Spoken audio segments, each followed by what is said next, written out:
और ज्यादा जानकारी के लिए बात करेंगे समय संवाददाता आलोक गुप्ता जी से। आलोक जी, क्या जानकारी है आपके पास? कार्यक्रम हुआ आज, सीएम योगी ने संबोधित किया और कह सकते हैं कि जल बचाने की उन्होंने कई बातें कही हैं कि आने वाले समय में अपनी अगली पीढ़ी के लिए किस तरह से जल बचाना है। देखिए, मुख्यमंत्री योगी ने एक सूत्र वाक्य दिया है, प्रकृति रक्षति रक्षिता। ये मुख्यमंत्री योगी के उद्बोधन के शब्द थे। मैं बताना चाहूंगा कि लखनऊ के इंदिरा गांधी प्रतिष्ठान में 2 दिन का ये सम्मेलन बुलाया गया है, जिसमें जो कि जर्मन डेवलपमेंट एजेंसी के सहयोग से किया जा रहा और देश भर के जो वैज्ञानिक है, साइंटिस्ट है, जो नेचर पर काम करते हैं, जलवायु पर काम करते हैं, वो यहाँ पर पहुंचे हुए हैं और उनका स्वागत भी किया, अभिनंदन भी किया। चूंकि मुख्यमंत्री योगी ने और उन्होंने साफ किया कि उत्तर प्रदेश एक बड़ा राज्य है, बड़ी जनसंख्या है, इसलिए उत्तर प्रदेश की जिम्मेदारी भी कहीं ज्यादा होती है, उत्तर प्रदेश के लोगों की भी जिम्मेदारी कहीं ज्यादा होती है। उन्होंने ये भी कहा कि उत्तर प्रदेश की जो सरकार है वो प्रधानमंत्री मोदी के निर्देशन में पहले से ही जलवायु परिवर्तन पर काम कर रही है और प्रकृति के संरक्षण के लिए उत्तर प्रदेश सरकार हर संभव प्रयास कर रही है। और उन्होंने ये भी कहा कि प्रत्येक भारतीय नागरिक प्रकृति और ब्रह्मांड के संरक्षण के प्रति हमेशा संवेदनशील रहा है। यही नहीं, जो भी मांगलिक कार्यक्रम होते हैं उत्तर प्रदेश के अंदर, उस कार्यक्रमों में भी जो यजमान होते हैं उनसे उम्मीदें की जाती है कि वो जल संरक्षण को लेकर काम करेंगे, प्रकृति की रक्षा करेंगे और जीव जंतुओं की भी रक्षा करेंगे। और इस बात को लेकर जो वेद हैं, पुराण हैं, वह भी लोगों को प्रेरित करते हैं कि प्रकृति का संरक्षण करना चाहिए और प्रकृति से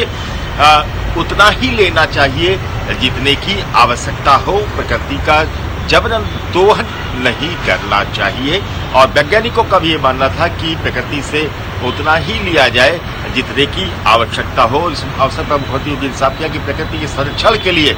उत्तर प्रदेश सरकार पहले दिन से ही संवेदनशील है और यही वजह है कि बूचड़ खाने को बंद करने का काम 2017 में उनकी सरकार ने आने के साथ ही किया था और जिसको लोगों ने हाथों हाथ लिया और लोगों ने स्वतः प्रेरणा से बूचड़ खानों को न केवल बंद किया बल्कि प्रकृति के प्रति संवेदनशील भी रहे हैं। अब बताना चाहूंगा कि इस सम्मेलन के 2 दिन के सम्मेलन की आवश्यकता इसलिए भी पड़ी कि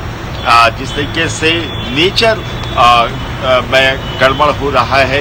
लगातार या तो गर्मी बहुत ज्यादा पड़ रही है तो बरसात कहीं ज्यादा हो रही है या फिर सूखा कहीं पड़ रहा है, तो इन सारे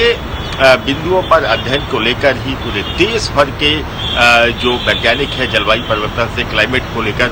वो लखनऊ में मौजूद हैं और करीब 9 सेशन होंगे इस कार्यक्रम में। और जर्मन डेवलपमेंट एजेंसी GIZ के कोलैबोरेशन में इस कार्यक्रम का आयोजन किया गया है और जर्मनी के राजदूत भी इस कार्यक्रम में पहुंचे हुए हैं। उत्तर प्रदेश के वन विभाग से जुड़े हुए भी तमाम अधिकारी इस कार्यक्रम में मौजूद हैं। जी बिल्कुल। और मुख्य उद्देश्य अगर हम जानना चाहें आलोक जी इस कार्यक्रम का, क्योंकि वैसे तो जलवायु परिवर्तन का ही सम्मेलन था, कई वैज्ञानिक शिक्षाविद भी इसमें मौजूद रहे, अगर मुख्य उद्देश्य देखें अगर इस पूरे प्रोग्राम का?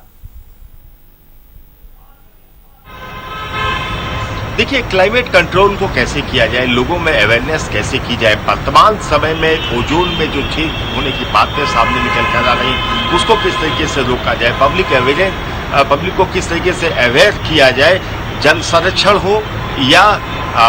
पेड़ों की कटान हो या प्रकृति का उतना ही दोहन किया जाए, जीव जंतुओं की किस तरीके से रक्षा की जाए, ये सारे फैक्ट हैं जिन पर वैज्ञानिक अपने जो शोध हैं वो प्रस्तुत कर रहे हैं और साथ ही अवेयरनेस को लेकर ही ये 2 दिन की इस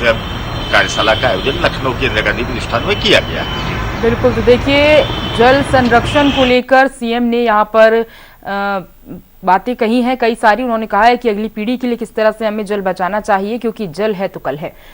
ठीक है आलोक जी, बहुत बहुत शुक्रिया करेंगे आपका पूरी जानकारी हम तक साझा करने